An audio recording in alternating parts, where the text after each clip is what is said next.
there may be a greater risk of incidents between the United States and Chinese navies in the South China Sea, because the U.S. military has been given more decision-making authority, a Chinese think tank warned on Tuesday. In a report, the Chinese think tank said the White House National Security Council had become less involved in U.S. military activities in the disputed region, despite an increase in their frequency and intensity.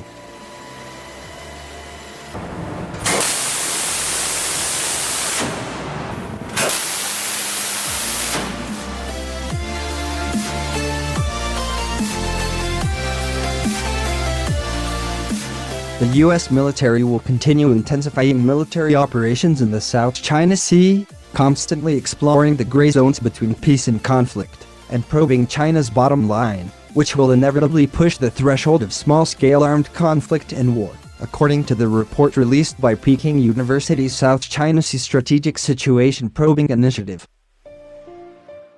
The U.S. Navy has been conducting so-called freedom of navigation operations near Chinese-controlled islands and reefs since 2015, to challenge what Washington calls Beijing's excessive claims in the waterway. 4 such operations were carried out under former President Obama, and there have been 11 so far under President Donald Trump. During the Obama era, such operations had more strategic significance, so there was management from the higher level, said Hugh Bo, co-author of the report and director of the Center for Maritime Strategy Studies at Peking University.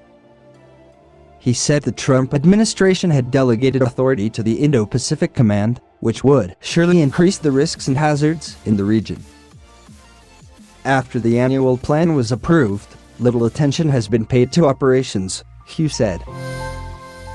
Meanwhile, there are also concerns that China's military could act with less restraint.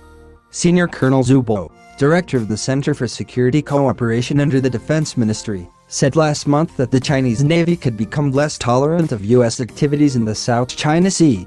As our capability grows, we are likely to take more actions to counter provocations, he said.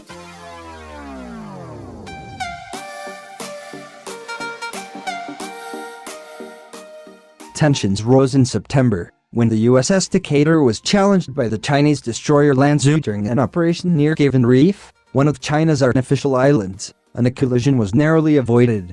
Hugh said the US and China should pursue more effective dialogue, including on regional maritime arms control, to avoid escalation of any future incidents. The most important issue is making clear the strategic intentions of each side, he said.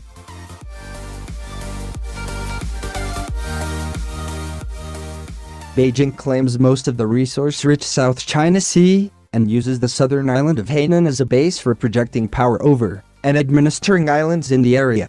But the waters, the world's busiest trade route, are also claimed by Vietnam, the Philippines, Malaysia, Brunei and Taiwan.